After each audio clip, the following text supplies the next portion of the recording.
The way the light fell across Nora Vance's kitchen table on the morning she decided to bring soup to her neighbor said everything about that particular October in Saskatchewan. Flat and gold and honest, the way prairie light always is when summer has finally given up pretending. She was 26 years old and had been running her late grandmother's property alone for 14 months. Not managing it, not caretaking it, running it. There is a difference, and anyone who has pulled a calf in February while the thermometer reads -31 knows exactly what that difference feels like. The soup was a simple thing: barley and whatever root vegetables she had left in the cold room. She had made a double batch the night before without quite meaning to, the way you sometimes cook more than you intended when the wind is loud against the windows and the silence inside needs filling. And somewhere between adding the second turnip and reaching for the salt, she had thought of Emmett Gallagher. His property ran along the eastern edge of hers. 1,200 acres of wheat stubble and cattle pasture, a stand of trembling aspen along the creek, and one farmhouse that had not had a light in its front window before 9 o'clock in the evening for as long as she could remember. He was 53 years old and had been widowed for 4 years, and the people of Carnduff spoke about him the way small towns speak about a man who keeps his grief private, with a mixture of respect and mild suspicion. Nora had spoken to Emmett Gallagher perhaps 20 times in her life. He had helped her grandmother replace a section of fence along the shared property line 7 years ago, back when Nora was still finishing school in Regina and only visited in summer. He had come to the funeral and stood at the back of the church with his hat in both hands. He had waved to her twice from his truck on the grid road. The careful single index finger wave that Saskatchewan men give from steering wheels, which means everything from good morning to I see you to we, are both still here. She put the soup in a mason jar, wrapped it in a dish towel, and drove the quarter-mile to his front gate.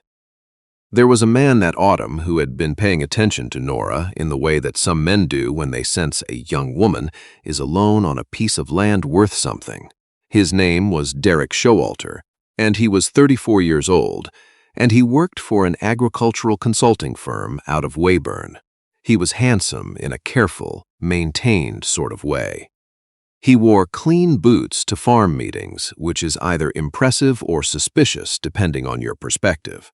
Derek had stopped by Nora's property 3 times between August and October, once about a drainage easement that turned out to be irrelevant, once to drop off an equipment catalog she had not requested, and once simply because he was in the area, a phrase that carries different weight on the prairie, where being in the area of anything means you drove 40 minutes to get there.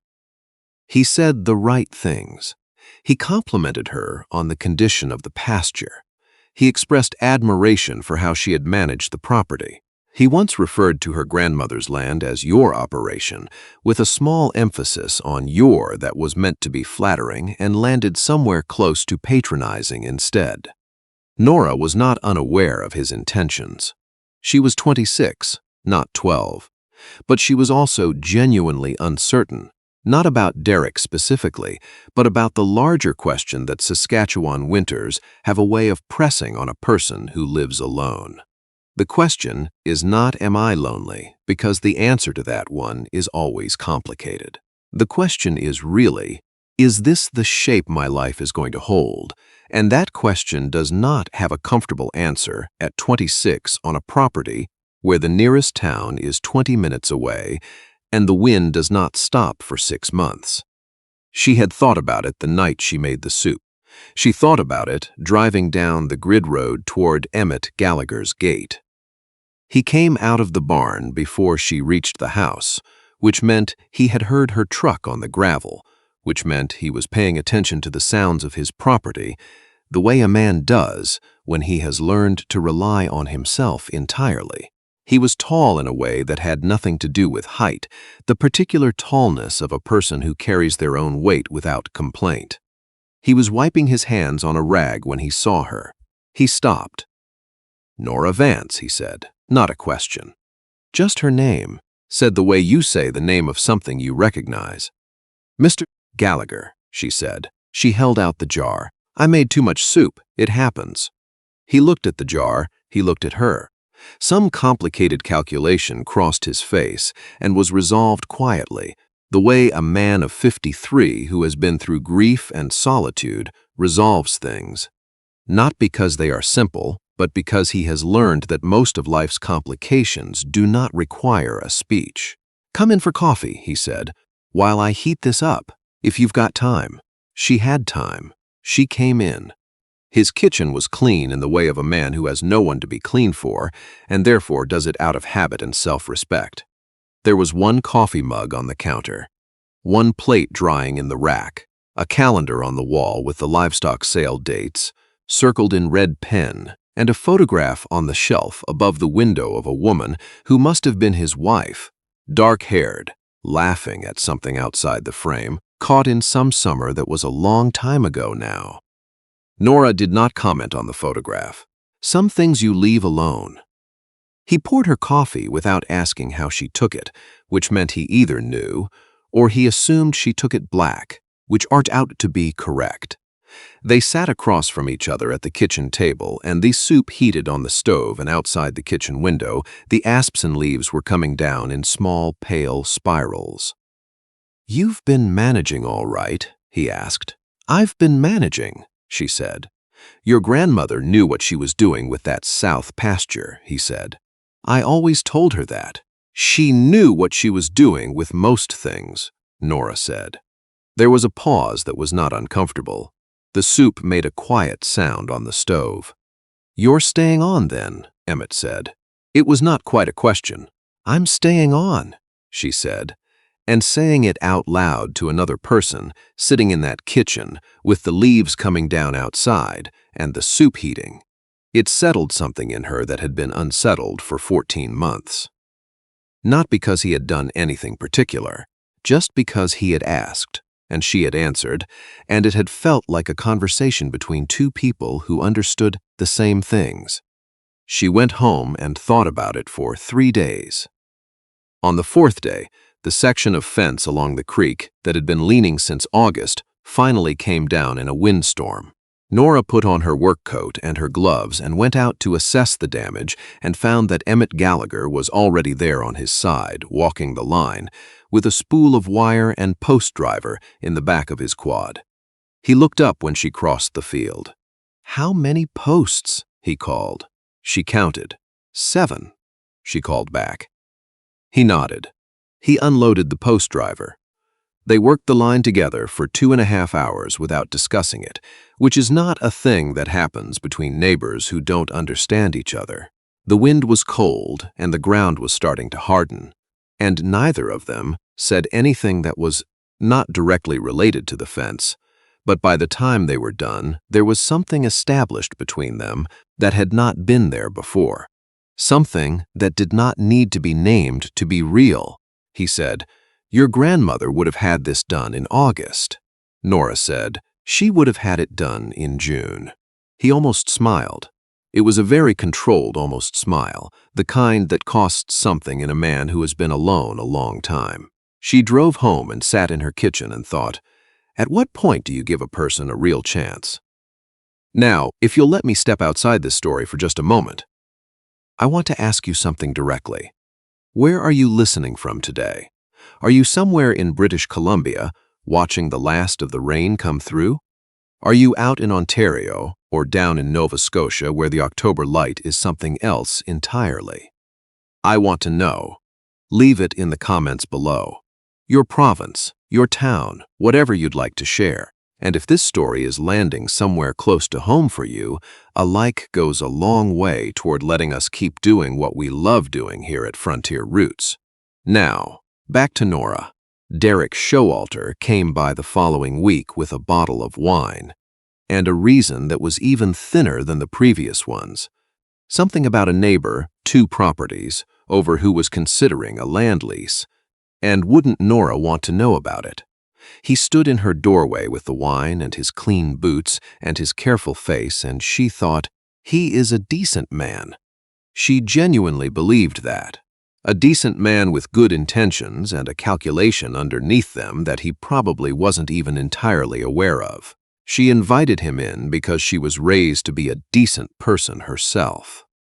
They sat in her living room, and he talked about the land lease that was almost certainly not happening, and about the agricultural consulting business, and about a conference in Saskatoon in November that she should really consider attending. And Nora sat across from him and listened and thought about the fence line. Thought about 2.5 hours of work that didn't require a single word of explanation. "You seem distracted," Derek said.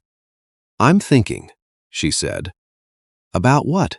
"About whether I want to go to Saskatoon in November," she said, which was true, but not the complete truth. He left at 8 o'clock, and she stood at the window and watched his truck go down the grid road, and she thought, he says the right things. And then she thought, Emmett Gallagher doesn't say very many things at all, but the things he does say are the right ones. There is a difference there. It takes some time to learn to tell them apart. November arrived the way it always does on the Saskatchewan prairie. Not gradually, but all at once, like a door closing. The sky went to white. The ground went to iron. And the particular silence that only comes with the first hard freeze settled over the fields like something that has been waiting there all along. Nora Vance, 26 years old, daughter of a school teacher and granddaughter of a woman who could read weather better than most people read books, had a stove that was giving her trouble. It was not a dramatic problem. The pilot kept going out. But a pilot that keeps going out in November in Saskatchewan is not a small thing. It is the kind of thing that at 2 in the morning becomes serious and at 5 in the morning becomes an emergency. She had already called the supply company in Carlisle and been told the earliest they could come was Thursday, which was 4 days away. She was on her back on the kitchen floor on Tuesday evening, holding a flashlight in her teeth and trying to remember everything her grandmother had told her about the standing pilot assembly when she heard a truck on her gravel. She came out from under the stove with her hair sideways and a grease mark on her jaw and found Emmett Gallagher standing in her open doorway. "Saw your light on at 11:30, he said. "On a Tuesday. Thought I'd check." She stared at him. "My stove pilot keeps going out," she said. He looked at the stove. He looked back at her. He said, "Have you got a number 4 flathead?" She had a number 4 flathead. He lay down on her kitchen floor without a word of ceremony and fixed the pilot in 40 minutes. He had done it before, he said so, matter-of-factly, the way he said most things. His own stove, years ago. His wife had stood above him and passed him tools and told him he was taking too long, and he said this with a small private smile that was clearly not meant for Nora but for someone who was no longer present. Nora made tea. They sat at her kitchen table at 1:45 in the morning. "You don't have to stay," she said. "I know," he said.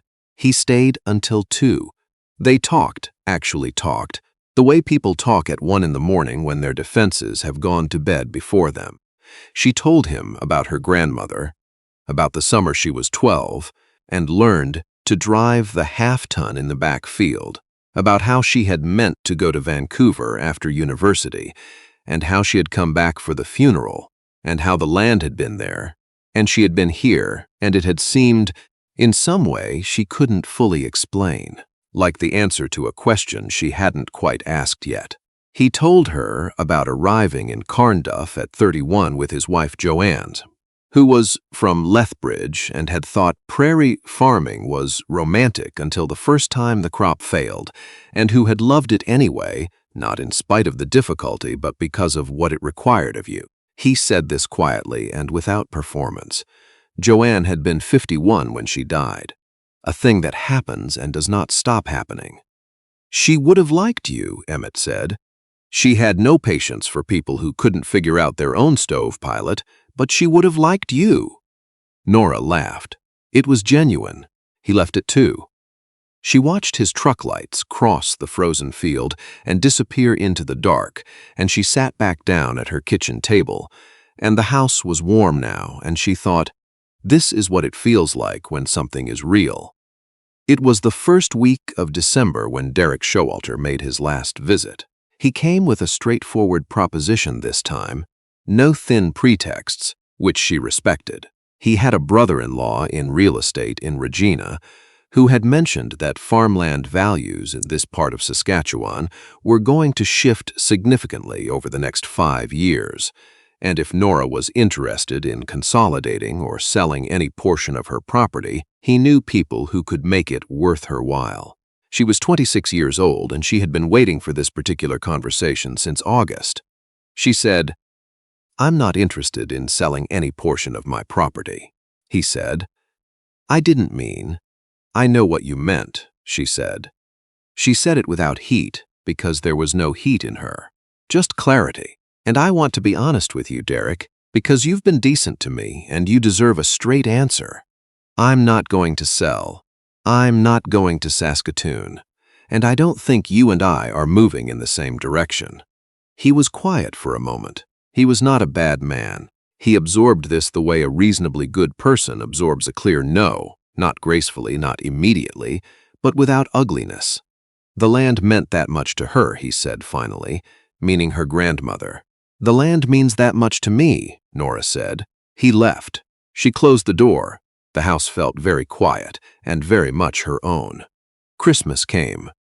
Nora drove to Regina to spend 4 days with her parents and ate her mother's shortbread and sat in her old bedroom and looked at the ceiling and felt, for the first time in a long time, like she knew what she was going back to. She returned on the 28th. The grid road was glare ice, and she drove it slowly with both hands on the wheel and the heater running full and the radio off. When she came over the last rise before her gate, she could see that someone had cleared the snow from her driveway. Not the road. She had a county agreement for the road. The driveway. The long, curved driveway up to her house, which was not anyone's responsibility but hers. She sat in her truck for a moment after she parked. She went inside and put on a fresh pot of coffee, and then she put it in a thermos and drove to Emmett Gallagher's front gate. He was in the yard when she arrived, working on something with the tractor's front loader. 53 years old, in a Carhartt jacket with the collar turned up, moving the way a man moves when he has done physical work his whole life. Not fast, but efficient, nothing wasted. He looked up. "You didn't have to do that," she said, meaning the driveway. "I had the loader out anyway," he said. This was almost certainly true, and also beside the point. She handed him the thermos. He looked at the thermos. He looked at her. That same quiet calculation she had seen in October crossed his face, and this time it resolved differently. Something shifted, very slightly, at the corners of his eyes. "I should tell you something," he said. "All right," she said. He looked at the thermos in his hands. He looked back up at her. He was a man of 53 who had loved his wife and lost her, and had spent 4 years learning how to be in a world that no longer had her in it, and there was all of that in his face when he said, "If I were 30 years younger, I'd ask you to come have dinner with me properly, with a tablecloth and everything." A pause. "As it is, I'm aware of the arithmetic." Nora was quiet for a moment. The cold settled around them. Somewhere across the field a crow called once and was answered by another. She said, "Emmett, I want to tell you something about arithmetic." He waited. "My grandmother married a man 17 years older than her," she said. "She used to say that people are always trying to do math where feelings don't have numbers." She looked at him steadily. "I don't need a tablecloth. I need someone who drove a loader in the dark to clear my driveway because I was coming home." He looked at her for a long time. He said, "I made beef stew last night. There's enough for 2. She said, "I'll come in then." They did not rush anything, which is the only right way to do something important. Through January and February, they had dinner twice a week, at his kitchen table, at hers, alternating with no ceremony, the way 2 people do when they have stopped pretending there's a reason to keep their distance. They talked about the land, always the land, the crop plans for spring, the east pasture that needed reseeding, the question of whether the old grain bins on his property were worth repairing or whether he should take them down. They talked about Joanne. Nora asked about her directly because she was not afraid of the truth, and Emmett told her because he was a man who had learned that what you put in the dark doesn't disappear. It only grows harder to find. He was 53. She was 26. The people of Carnduff had opinions, as small towns do, and expressed them in the way small towns express things, sideways, in grocery stores, in the particular silence that lands at the end of a sentence about nothing in particular. Nora was aware of this. Emmett was more aware of it, because he had lived in Carnduff for 22 years and understood exactly how the silence worked. One evening in February, the coldest night of the year, sitting at his kitchen table after dinner, with the wind going hard outside and the stove doing what a good stove should, he said, "I know this is not a simple thing." "I know that too," she said. "I'm asking you to know it clearly," he said, "not just in the good weather." She looked at him across the table, at this man who was 53 years old and did not say very many things, but when he said something, meant all of it. "Emmett," she said, "I fixed a fence alone in February. I pulled a calf in a blizzard. I drove ice roads back from Regina on the 28th of December." She held his gaze. "I do not need you to protect me from the arithmetic. I need you to be honest about the arithmetic and then let me decide." He was quiet for a moment. "It won't always be easy," he said. "Nothing worth anything ever is," she said. Outside the window, the snow came down straight and steady, the way it does on a prairie night when the wind finally stops, not gentle, but determined. Two things can be true at once. It was very cold and the kitchen was warm. It was a hard country, and she was staying. In the spring, Emmett Gallagher drove his tractor across the shared property line to help Nora reseed her east pasture, and she drove hers across to help him repair the old grain bins he had decided were worth saving after all. The people of Carnduff watched this with their usual careful attention, and gradually the silence at the end of sentences began to sound less like disapproval and more like simple observation. Some things, given enough time and enough evidence, speak for themselves. There are those who will tell you that love must arrive on schedule, that it must come to the right person at the right age, in the right order, with the right numbers attached to it. I have lived long enough to know that love does not consult schedules. It arrives the way Saskatchewan weather arrives, on its own terms, without asking permission, and often through a door you were not watching. What I know is this. Nora Vance was 26 years old, and she knew the shape of her own life clearly enough to recognize what fit inside it. And Emmett Gallagher was 53 years old, and he had the kind of honesty that only comes from having already lost what matters most. The honesty of a man who knows that pretending costs more than it's worth. They were not an easy thing. They were a true thing. And on the prairie, in my experience, those two are often the same. I want to thank each of you for riding along with this story today. Wherever you're listening from across this country, from the coast to the Shield, to the foothills, to the flat open middle of things, you are why we do this. May God bless you and keep you and the people you love. And whatever arithmetic life is putting in front of you right now, don't let it stop you from asking the question. Keep riding, friends. We'll see you down the trail.